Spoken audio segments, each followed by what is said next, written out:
அப்போ எனக்கு அப்பா சொன்னது ஒன்று ரொம்ப நல்ல ஞாபகம் வந்துச்சு.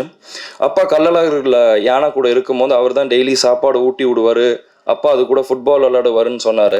சரி நம்மளும் பண்ணி பார்ப்போன்ட்டு அதுக்கு ஸ்வீட்டு பழம் டெய்லி அதுக்கு சாப்பாடு ஊட்டி விட ஆரம்பித்தேன். அப்பா அப்போ சொல்லுவார் என்கிட்ட, இந்த மாதிரி யானை வந்து ரொம்ப பாசமானது, நீ அதை விட்டு உன்கிட்ட ஒன்ஸ் அட்டாச்ட் ஆயிருச்சுன்னா அதை நீ விட்டு பிரிஞ்சா ரொம்ப கஷ்டப்படும் அது அப்படின்னாரு. நான் அது அப்போ எனக்கு தெரியாது.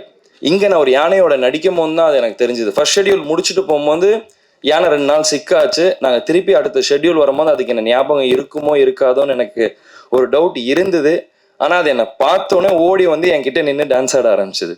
ஸோ அந்த பாண்ட் எனக்கும் அந்த யானைக்கும் ரொம்ப நல்லா கிரியேட் ஆச்சு. முருகதாஸ் சார் சொன்னார், எங்கேயோ படித்தேன், அப்பா இந்த மாதிரி முடிஞ்சா யானையை வாங்கிட்டு வரலான்னு சொன்னாருன்ட்டு.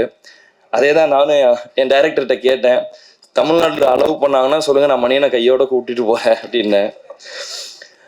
நீங்கள் படத்தில் பார்த்தா தெரியும், எனக்கும் அந்த யானைக்கும் உள்ள பாண்ட் வந்து ரொம்ப உண்மையாக க்ளோஸாக இருக்கும்.